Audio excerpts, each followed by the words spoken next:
Welcome back. Welcome back to Detroit is Different Podcast Studios. And I have somebody that actually hit, as I called it through Ambra and Teen Hype, a project we're working on. I call it the hand slate, but it's the hand clap. But the hand clap that we do here that's become signature, and actually first person to pick it up. That's right. Somebody that has been engaging our community big time this whole electoral season, pounding the pavement, and been in this space before. That's right. Now, welcome back. Hill Thank Harper, you. how are you? Great. It's great to be in this space. It's great to be here. This is literally 6 minutes from my house, and so it's nice to be in a great studio, to see creativity happening, to see information being given and gifted. So I'm just feel blessed to be here. So I appreciate you having me. Definitely. So we usually start this story classic of origins, as I know that your roots come from somewhere else to Detroit. Yep. Let's first talk about that journey to Detroit. When you were growing up, what did you know of Detroit? What did you hear of Detroit? What was the Detroit story on your come up? When I was young, I didn't realize how much Detroit was actually impacting my life. I don't think I associated it with Detroit, because when I was young, one of the main things me and my brother and my cousins would do is we'd pretend to be the Jackson 5. Ain't that something? We pretend to be the Jacksons. And And who were you? I was usually Tito. Okay. Like, who got Michael? Well, my cousin usually got it. She was older. Okay. And, at the end of the day, when you're older, you can choose. Did she dance better? I don't think so. I'm trying to remember. But I think I got to be Michael every once in a while. But my parents, my father loved music, loved Motown. And I grew up on the music of Detroit. I grew up on the soul of Detroit. But I don't think I made the connection. I was young. Yeah. But when I got to grad school is when the real roots started to develop. Interesting. I went to Harvard Law School, and I did a joint degree at Harvard's Kennedy School of Government and got my master's in government. And both of my roommates were from Michigan and Detroit. Okay, so time out. So you had some people from the D in Harvard School. Who are these people, and what were they telling you about the D? Okay. So first of all, their roots weren't from the D. They're from Michigan. One was from Grand Rapids, a brother by the name of Brian Mathis. Shout out, Mr. Mathis. Who went to the University of Michigan, graduated, and then went to Harvard Law School. But it was also my fraternity brother, Alpha Phi Fraternity Incorporated. Shout out. All right. To the Black and Gold. And then the other one was Dr. Charles Boyd, who is now, if we're going to fast forward, Michigan and Detroit's most successful plastic surgeon. He's got these Boyd beauties all around. He's got one in Detroit. He's got one in Birmingham. Blah blah blah blah blah. Shout out Dr. Boyd and I do tease Dr. Boyd. Let me be real clear. I tease my brother Dr. Boyd because I'm like, man, you went to Harvard Medical School. You learn to become one of the top plastic surgeons in the world, and all you really do is shoot up people with Botox and fillers. Hey, well, you know what I'm saying? The reality is, the bills. Hey, the reality is that's where we at. That's where we are at. Exactly. You spent a lot of time in Hollywood where aesthetics is. That's right. I also went to Harvard Law School, and I don't traditionally use my law degree, so it's the same type of thing. Shout out to Dr. Boyd. Well, I definitely think, as I always say, you know what I'm saying. When you from Michigan and you black and you find your way anywhere, you instantly from Detroit. That's and right. even if you ain't black, when you say like, yeah, I'm from Kalamazoo, people go, it's Detroit. Well, let me just say this.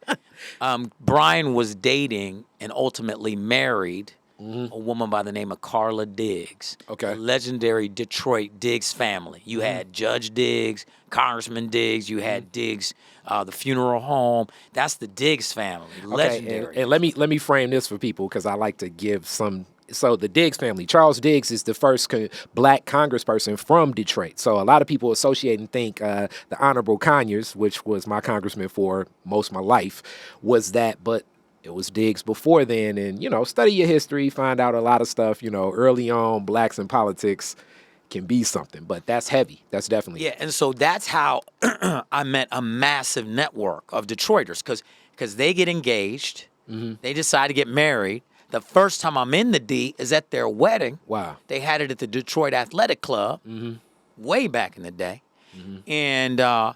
And so I met the Diggs family. I met all these extended Detroiters. Meeting the Diggs family, that means you're That's meeting like- Conyers, you're meet meeting them all. The Blackwells, you're meeting That's you're right. meeting the I just hierarchy. saw Art of Blackwell it. this Yeah. morning. You're meeting the hierarchy of Detroit political leadership that in the stronghold, as we say, from the 70s to the 80s, take an influence in black leadership, which shifts things in power dynamics, as we often talk about. Shout out Mama Amar that I just interviewed about as black leadership took a hold in the city of Detroit.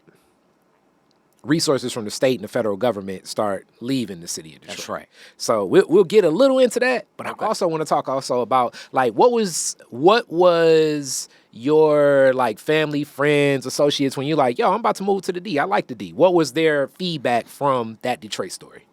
Well, remember, I got all these friends from Detroit Already, yeah. already.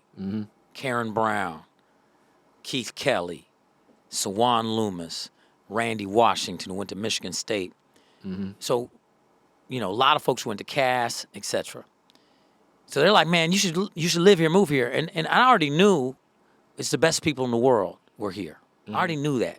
There's a unique combination of people here from Detroit that is unique to me in the world. Literally, because I've been a lot of places in the world. I would imagine, Met people all over the world. Yeah. But there's a unique combination of grit and hard work ethic, soul and creativity, and kindness, like an old grandmama kindness, like, come on here, baby, have a lemonade kindness, that is unique to here. And I always say this, I say, man, I've been places like Brooklyn where you got a grit and work ethic and you got soul, but ain't nobody inviting you in for a lemonade necessarily. And then you got places like California where you get invited in for a lavender lemonade, they kind, and then there's some creativity and there's some soul, but shoot, it rains, they fold like a cheap suit. Ain't no grit.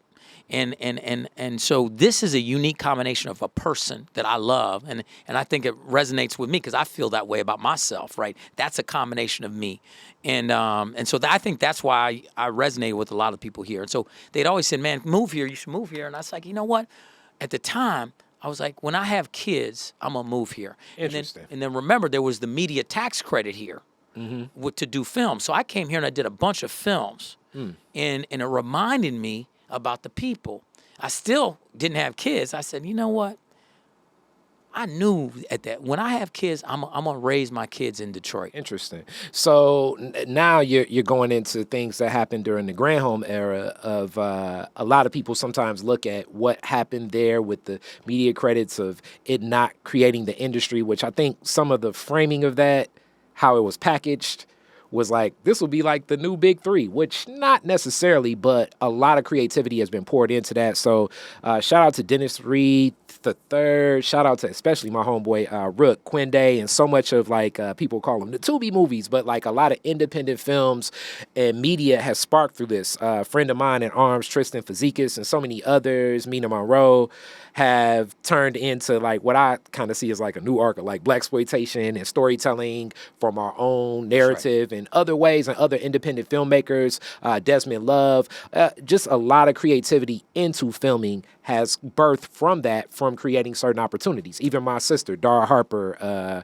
what she did, Catfish Christmas, That's she right. shot here, and so many other But things, even even folks who have taken it and gone into the greater industry, like Qasim. Qasim has had multiple films at Sundance, and then you got Diara Kilpatrick, who's crushing it. Definitely, and in her show Diara from the D, and so there was a huge missed opportunity with the tax credits. First of all, let's say this: that was the Schneider administration targeting what was Detroit happening jobs. with, Right? It was basically saying, oh, why are we giving tax credits to quote unquote Hollywood liberals, blah, blah, blah, blah, blah. But what we were really creating were union jobs in a city that's 80% black. And it's so short-sighted, because if you look at what's happening in Atlanta and Georgia, it's $1 billion industry. Definitely. And it spreads out. It starts in the city, but it spreads out because what you want is multiple and diverse topography, which Michigan has. Michigan is like its own backlot. Literally, you go to these small towns. I was in Manistee the other day, and I was like, dang, this looks like the backlot of a set. Like, this was small town Main Street, like Mayberry. Like, I was like, and then you go 30 minutes, and you could be on a body of water that looks like you're in the middle of the ocean. Interesting. And then you can go another chunk of change and be in a city that looks like Gotham City. So, there's no question that Michigan is the best suited place, I think, in the country for film production because it has its own sets already built.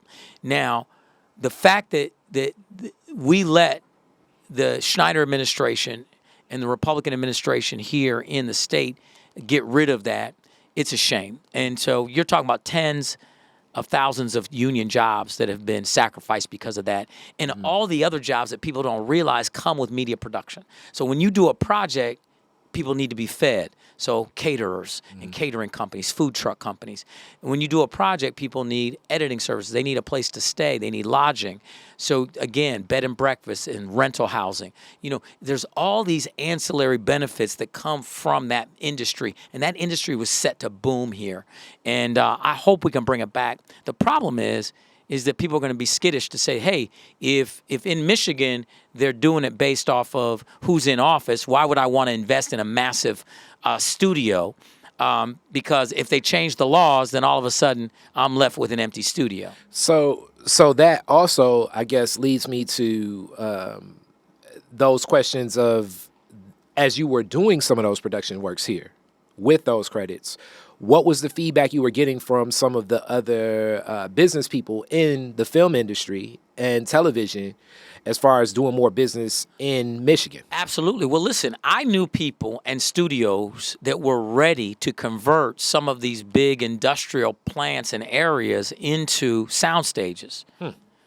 And they feel like they dodged a bullet because if they would have invested tens of millions of dollars into conversion and then had no projects to shoot, it would have been a shame. And that's what I'm saying. The amount of investment, just think about all the construction workers. Because when you're building sets, you always need construction. You're tearing down sets, building a new set, tearing down sets, building a new set on a sound stage. There is so much work. And these are all union jobs, all well-paid union jobs. And so I believe we can bring it back. But I believe there has to be a commitment. And all of us have to commit, and that's why, you mentioned Dennis Reed and other folks creating these projects. He has a beautiful studio that he's invested in and created. And there's so much opportunity. And I look forward to helping get that, allowing that industry to grow and supporting the growth of that industry.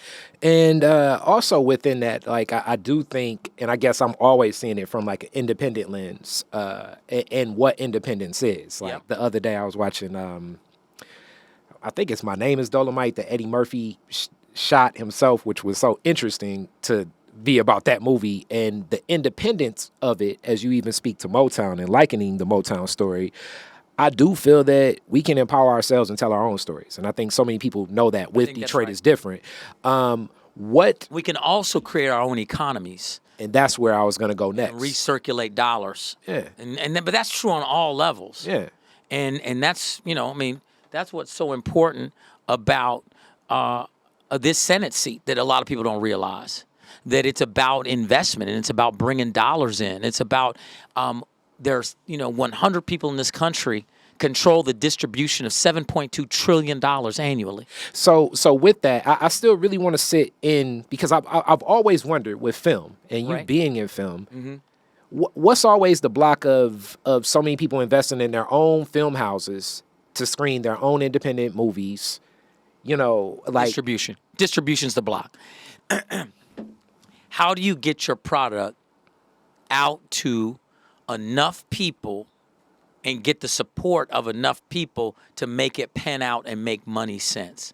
And so you mentioned Tubi. Tubi's the distribution platform, right? For some, For some people, right? I mean, it is the distribution platform for that. I mean, that's Tubi. Disney is the distribution platform for Disney projects. Warner Brothers is the distribution platform is the critical piece, because if you can't get whatever product. And that's the same for me running for office. If I can't get in front of enough people to let them know why it's so important to vote and to elect, if we lock arms and we go into the U.S. Senate together and we grab this seat together, the value that comes back. But if I can't reach people, I'm winning voters 3-1 that know that I'm running. But most people, so a lot of people in the community, only 1 out of 10 people vote in a Democratic primary. So it's the same thing about projects. If you make your own project with an iPhone and edit it together, and it's dope, but nobody ever sees it, and you don't have a platform for which to spread the word to let people see it, then all it is a project that you created that only your mama saw. So, which makes no sense. It can't pan out financially. So I can follow, and I've just always wondered, because especially, and you've worked with Spike Lee, because I've wondered, like, for my whole life, it's like, why it seems like Spike could open a 40 Acre and a Mule theater in Detroit, Atlanta, D.C., like cities with black folks, and it would connect. But I guess that the wealth and what happens in the networks of that, and then what opens in the houses. But I like that you took this over to electing, and I often say just the amount of what certain people look at as apathy or disengagement, and I think it's a mix of a variance of many truths. 17% last local election, and I think a lot of times people are exploiting the fact that it takes such a small number of people to vote. In Detroit, and Detroiters feel so disengaged many times. That's right. Especially in neighborhoods like mine on my block. It's been many political people that have come here, and some of my neighbors be like, why he going in there? Why she going in there? And it's like, well, we going to have a conversation, and they're not necessarily feeling as though the connect, but back to that outlet and the messaging, because oftentimes what is being told in the campaign versus what's being delivered, how people feel it and see it, it's a disconnect. That's right. So most recently, and I got this point, and then I want you to pick up. Like most recently, every Detroiter received their tax bill. Some of the tax bills, especially even in my family, it's like, whoa, man. And it bothers people, and I know this is more a local municipal matter, but the local connects to the state, connects to the federal, because it can also still be that same connection. So when people feel as though the system isn't working for them, how do you get that audience there? So you hit it right on the head. If you feel that you've never gotten a return on your investment of a vote, why vote? Yeah. Right? You're like, listen, and let's take it, this is a federal point and a bigger general point. Yeah. People got sold hope and change. Nothing changed. Then this dude comes along and sells Make America Great Again, and America got worse. So you say, dang, those are two different people from two different parties. Why am I even doing this? Mm-hmm.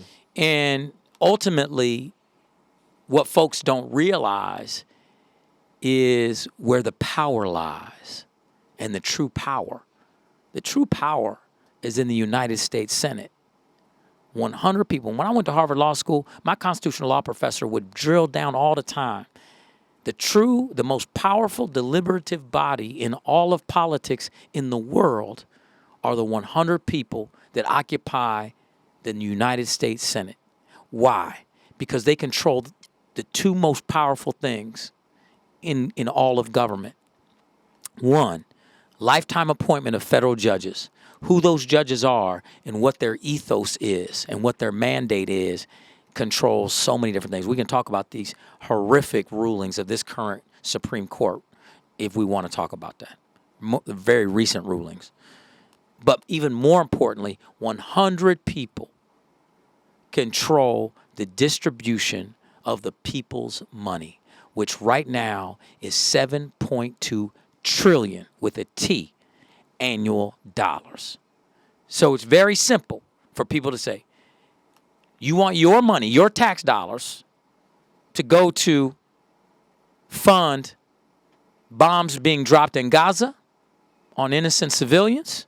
Or would you rather those same dollars be spent on public education here at home? Do you want your dollars spent to give tax breaks to big oil or big pharma? Or would you rather have it go to paying for universal health care here at home?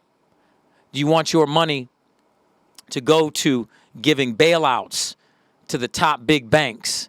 Or would you rather go to giving zero interest loans to local entrepreneurs in neighborhoods? Those are the types of decisions U.S. senators are making daily, and therefore the person you send to that seat makes that decision.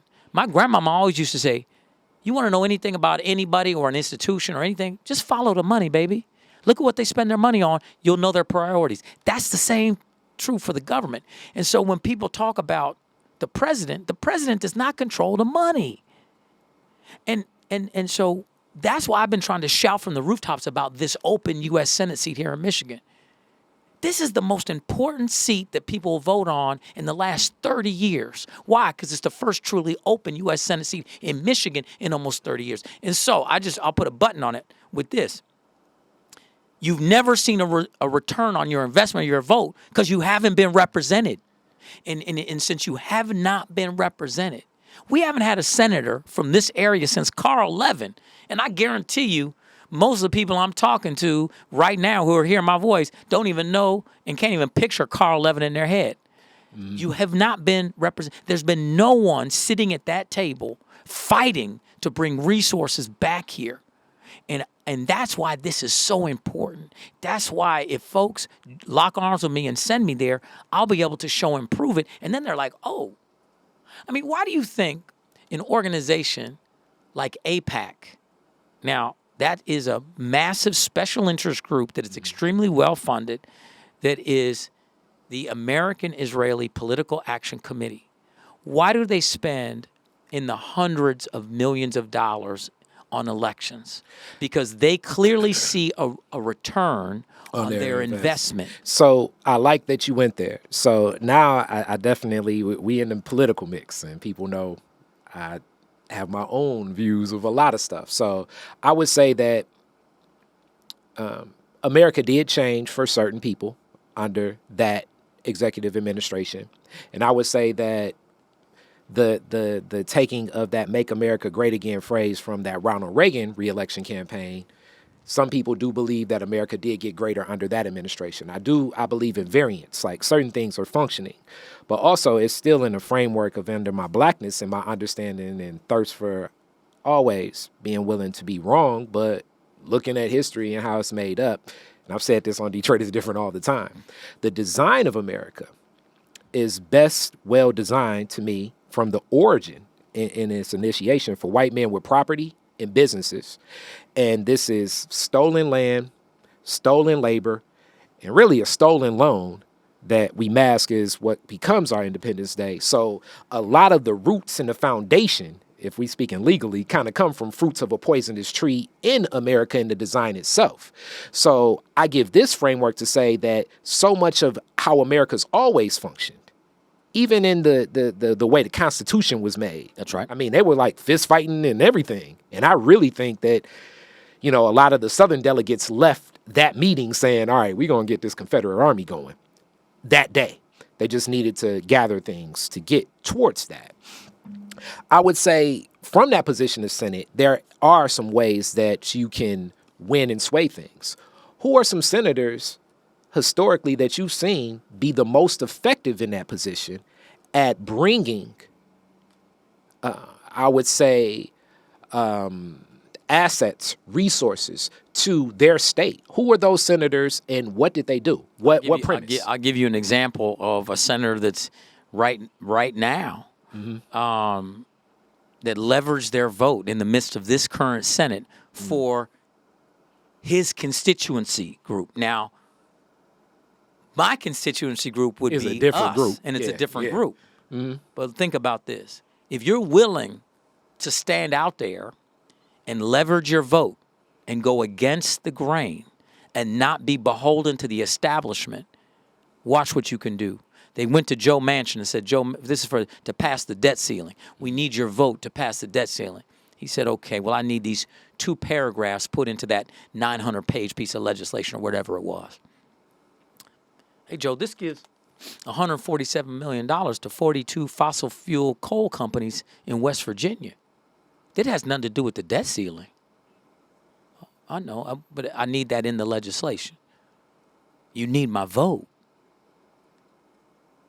So you're going to hold up the government to get these 2 paragraphs inserted? You need my vote. So he's representing what he sees as his constituency group and leveraging the power of his vote to get resources back to his constituency group. That's exactly the fight I'm willing to have, because too many of our communities have been under-resourced. Too many of our communities have been underrepresented or unrepresented. Too many of our communities historically have not gotten what they deserve to get based off representation. And so if folks send me to the U.S. Senate, I'm willing to have that exact same fight. You're going to put these paragraphs in, or you're not going to get my vote. That's the fight. That's real. And that's what we need to do. And here's the deal. Part of the problem we have in our politics and our community is that, folks, we can agree on 9 things out of 10. We disagree on one. Oh, I can't work with that person. Or why should I vote for that person? Or why should I support that person? You know what the opposition does? They disagree on 9. They find one thing to agree on. They storm the Capitol. Right now as we're recording this, the RNC is happening. They're lining up behind Agent Orange, the 45th president, because they know in unity they can deliver him to be the 47th president. Where's our unity? Where's our strength? And so we have to learn that I announced a unity agenda for Michigan last week at a press conference in Hart Plaza. Oh, and you want to know another example of a senator from Michigan, Phil Hart. Whoever wins this U.S. Senate seat, they're going to be in the Phil Hart U.S. Senate building in D.C. Phil Hart was from Michigan. Hart Plaza is named after him. Considered the conscience of the Senate, fought for civil rights, fought against corporate greed. He was considered a fighter for the people. That's what we need to send to the Phil Hart building from Michigan. And that's what I'm looking to do, is fight for the people and leverage the power of the United States Senate seat as our seat. This is our seat, and we have to grab it together. So I know we're getting to a close, and I got 2 more questions for you. And I love the way that you just framed that. And I like the way that you also said, like, where does it come in community? And my thought process is definitely more open to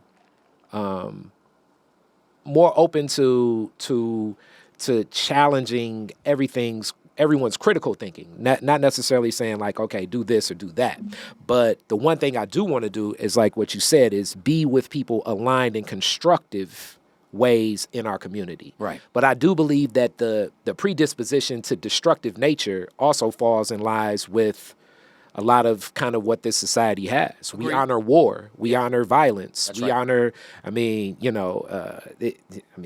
in films, some of my favorite films, like I love you in Too Deep. But when I think about the message of that, and especially Family in Cincinnati kind of connected to that, right? It's a great role, but I know it's in our subconscious. But being constructive in communities like this, when so much scarcity exists, in those vulnerabilities and insecurities, your presence in a room, just because people may feel a certain way, can shift away possibly where support may lie. Right. How do you in agendas build, like, how do you sidestep, and I guess, as Cat Williams would say, the haters, to even extend that olive branch to them to join on to something when for so long people feel as though we've been downtrodden, we've been beaten, and shift that to the Fannie Lou Hamer perspective, right, as opposed to it ain't gonna never be nothing. I think it comes from my background as an actor. The one thing that you have to do to truly be a good actor is that you have to learn to embody a character without judgment. Interesting. That's the job. It's to say, I'm playing a character. Let's take In Too Deep. That young brother that I played, Breezy T, he was a young drug dealer, but he was trying to feed his family. Yeah. That's how I entered that character in that space. And so people love that character because he had humanity. I wasn't trying to be the toughest dude. No. I was trying to say, I'm doing this. And then I actually befriended this dude, Jay Reed. And I'm like, you ain't no cop, Jay Reed. I mean, come on, man. You my... And so I want to bring humanity to it. So that's how I see my characters that I ever play. And that's the same thing with anyone who disagrees with me. I want to understand what you need and what you want. What has made you tick? Why do you feel the way you do? What are the needs? Because if I'm a U.S. Senator, I'm going to be everybody's U.S. Senator. Yeah. I'm going to be a senator for all the people who didn't vote for me. I'm going to be a senator for all the people who did vote for me. I'm going to be a senator for everybody. And so that's what a unity agenda is. And so I'm not going to try to figure out a way to, and that's the problem with our politics today is that people are so short-sighted. They're trying to play power agendas rather than saying, we are best including everybody. A rising tide raises all boats. We all can win. More if we focus on what your needs are. In fact, let me give you a quick example. I was up in Midland, outside of Midland, talking to a guy, a rural farmer. And after we talked, he said, man, I like you. I'm going to vote for Trump, but I'm voting for you too. And I said, they keep saying how divided we are. We're not as divided as we are disconnected. Because I asked him, I said, man, what do you want? He said, listen, I said, just break everything else. Forget politics. What do you want out of your government, out of your life? So I want a nice, safe community. I want a quality education for my kids. I want affordable housing and not feel like I'm getting overtaxed and paying in the government. I want health care and feel like if I get quality health care if I get sick. I want to be able to take a vacation without going into lifelong credit card debt. And I just want to be able to enjoy my life. I asked a single mom on the east side of Detroit, the corner of Mack and Drexel, what do you want? Well, I want a safe community. I want a quality education for my kids. I want affordable housing. I want health care. I'd like to be able to enjoy my life and be able to take, vacate and do things. A living wage. We all fundamentally want the exact same thing, but it's people in the power matrix who are trying to convince us that we're so divided. Because if they can divide us, they can actually do a money grab, which is what we've been seeing happen consistently. COVID was one of the greatest money grabs in the history of money grabs. Obviously historical, that you said, land stealing, slavery, indentured servitude, underpaying people. We haven't raised the federal minimum wage since 2009. So we all win if we work together collectively. The power's in the collective. And we have to remind each other of that without judgment. And that's fundamentally what the takeaway is. And the last question I have, before just a colorful question at the very end, would be, Senate puts you in position where international matters definitely are at the hold. That's right. And right now, as I nerd out and more information is prevalent, and you got to check a lot of this information, but you always have to check information. I think people act as though, because it's on the internet, it's more of a lie of what's in a book. I mean, clearly, a lot of stuff in books and libraries ain't the truth either. With that being said, just from what I'm following in Haiti, and especially Africa, Europe, South America, globally, the world is shifting in the power dynamics, as you talk about the power banks that once were so much more reliant and in partnership with the United States of America. And this has been happening over many presidents. Yes. Not just what happened with 45 or what's happening with Biden now. That's just right.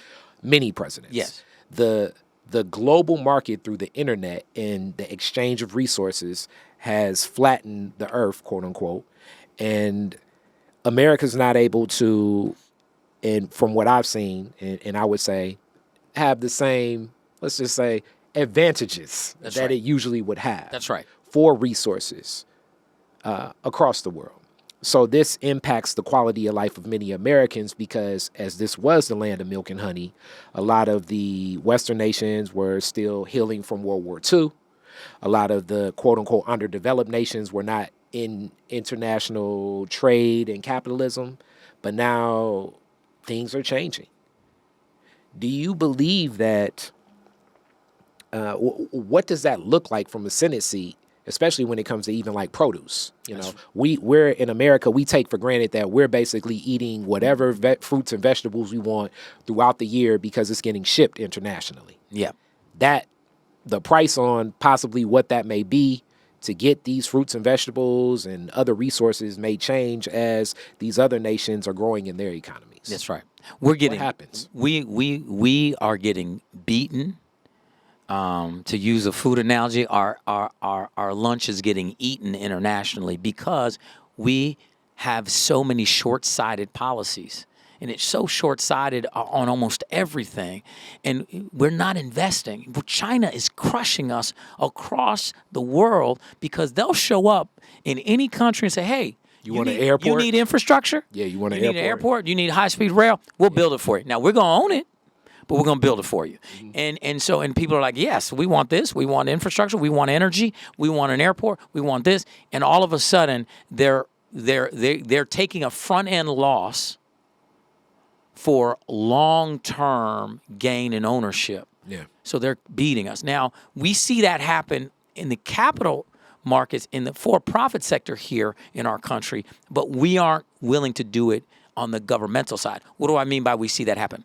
Amazon, first 15 years of its life, they took a front-end loss. They convinced investors that if you allow us to build this massive conglomerate, it will eventually build into something that will be the largest company in the world and be incredibly profitable.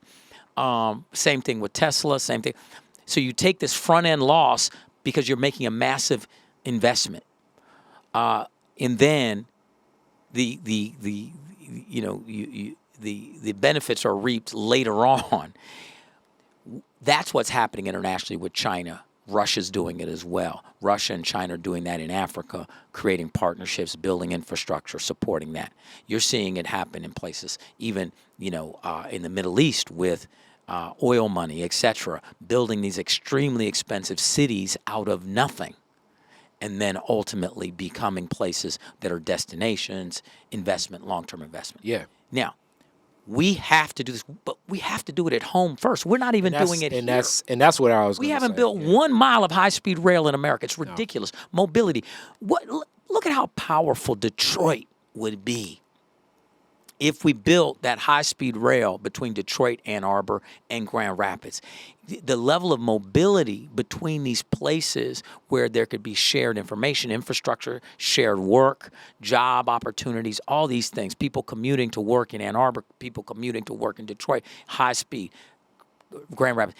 All of these connective tissue places that we could do, all of that was on the table to be done. But since it's a long-term benefit and it's not short-term, we keep electing people that are only interested in short-term BS. Like the slogan, how we started talking about it, right? They got rid of the film tax credit by saying, why are we giving tax credits today to Hollywood liberals? It sounded like a good talking point to get elected by, rather than saying, you know what? If we invest in this industry now, 10 years from now, we will have created 20, 30, 40,000 high-paying union jobs in an incredible industry that's creating jobs across the board with catering and food services and all sorts of services. And so people should be pissed off. Why do we keep electing the same type of people to office, expecting a different result? That's in part why I say vote for me. You going to vote for the people that have been in Congress already? Yeah. You've gotten no results from them. Yeah. And so it's crazy to me that we keep doing it over and over. That's what my father, God rest his soul, he was a psychiatrist who worked in the prison system. He used to say the definition of insanity is continue doing the same thing over and over again, expecting a New different results. result.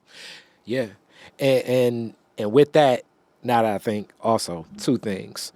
What does so I guess people could say this is like a leading question, but just fresh off a panel for it, what does reparations look like in connecting from local municipal, state level to a federal level, and rest in peace, John Conyers, with HR 40 and everything. What does that look like moving forward in this nation, just understanding the scope, especially how divisive the nation is right now? It looks like fighting for that investment in those dollars to come directly back to where they need to go. Part of the problem is that when federal dollars are allocated, they end up going through the State House in Lansing, and they chew up the money. And by the time it actually makes it to the places it was supposed to go, the crumbs are getting distributed, right? And the same holds true with it. It doesn't matter who you elect as a mayor, county executive, or commissioner. If they're playing whack-a-mole and they're not getting the federal dollars, let's take community violence intervention programs have been working. CVI programs, you got so many across this. Yeah, shout out to Leia and Harvey Quinn with Force Detroit and what she's been doing. Yeah. Shout out to Zeke Williams. Yep. Okay. Yep. And New Era. Mm-hmm. Shout out to Shawana Vaughn and Silent Cry. There's a lot of different organizations that are doing boots on the ground work. The federal ARPA dollars were being leveraged for some organizations. Some didn't get any dollars. Mm-hmm. Some got some. Point is that as a senator, I could directly earmark dollars. I don't have to send them through Lansing. Folks do that because they're playing political gamesmanship. It's like you scratch my back, I scratch yours. But I'm not getting elected to do that. The first three words of the Michigan Constitution, first three words of the U.S. Constitution, same thing. We the people. If I win this seat, it's the people that put me there. So I'm only beholden to the people. I'm only going to be sending resources to the people. I'm not going to be sending it through Lansing, hoping that it gets distributed. Wayne County is the most populous county in the state of Michigan, and we're not even represented. Come on. What are we doing? What are we doing? That's the question we got to ask ourselves. What are we doing? What are we doing? Are we going to show up and actually own our power and start taking control? Or are we going to continue to roll over and say, you know what, I've never seen results, so I'm going to give up? Or we're going to let perfection get in the way of progress? Someone even said to me, man, you only moved here 8 years ago. Why should I vote for you? You want to vote for the person who's lived in Michigan fewer years than me, who's not even from here, who has zero connection to here? That's the choice. Yeah. In other words, and if you don't vote, you're voting. They said, and I said, what do you mean? They said, what do you mean? I said, if you don't vote, you're voting for my opponent. And he said, well, how does that mean? I said, because my opponent is going to get all these establishment votes from all these other places besides here. And if you voted here en masse, I win this election. So if you don't vote, you're doing exactly what she wants, which is a low voter turnout, establishment turnout, and she wins. If we vote here in big numbers, everybody in the family votes. Listen, people got to understand this. Early voting starts July 27th, goes to August 4th. That's early in-person voting at a county clerk's office. You don't even need an ID to vote. You show up, you fill out an affidavit of your address that you're 18 before November 5th. You don't even got to be 18 on August 6th. You got to be 18 by November 5th. You can vote, fill out an affidavit, you can file a vote. Most people are registered already. Doesn't matter. You can register same day if you're not registered. Same time you're going to vote. If you have a felony, probation, parole, you can vote. If you're in jail awaiting trial, you can vote. Yeah. Almost everybody who's 18 by November 5th in the state of Michigan can vote. Yet most people don't. I know. And we explored that, but I definitely agree. And I'm definitely one of those people at West Grand always voting early on. Thank and you. I got to holler at Mr. Baxter and them soon about. And thanks for being in the collard green cook-off commercial. I don't know if you saw the cut of you on that. But and let's do this, y'all. Let's organize people to turn out during those 9 days. Just show up. We could do some food. We could do collard greens. It doesn't matter. Yeah. Just show up. We could do something. Let's do an event. Okay. Detroit is different, and the collard greens are different. It's already so much for the championship, the 15th. But I was actually gonna cut a piece connected to voting around before August 6th because I have something with Janice Winfrey as well. Okay. And we'll do something. We're gonna do something, and close out with that colorful question. I always ask non-Detroiters this. that moved to Detroit, not born here, I should say. You are a Detroiter. So Alien comes here. Yeah. Friendly alien. Where should I go to get the best Detroit experience? Where you taking them? I'm personally taking them to Birds Cigar Lounge on John R. Okay. Because there are no tourists in Birds. You wouldn't even know. If you don't know where Birds is, you wouldn't even know. Yep. It's in the middle of a neighborhood that looks like a residential neighborhood. Yep. It's just folks who are coming out. Birds is a throwback. It is, people there to play pool. They're there to smoke a cigar. They're there to have a drink and just chill. I mean, it is, it's where I go. I got my locker there. Cool. And to me, I've been to a lot of cities. Mm-hmm. There ain't too many birds in those cities. Now, mind you, since I be an outsider in those cities, I wouldn't know about the birds because you wouldn't know about birds otherwise. So there maybe is a birds in another city that I just don't know about. But it's, to me, I take you to Birds. Well, shout out Birds. I know the developers that was working and all of that stuff. That is for sure. It's the North End energy. And North End energy got a different feel anyway. So that's right. Shout out to all them people over there. Thank you so much. Thank you so much. Thank you. All right. Peace. Detroit is Different is where you get information, artistry, history, music, and even comedy. Detroit is Different, a home for the culture of Detroit. Visit online at DetroitisDifferent.com today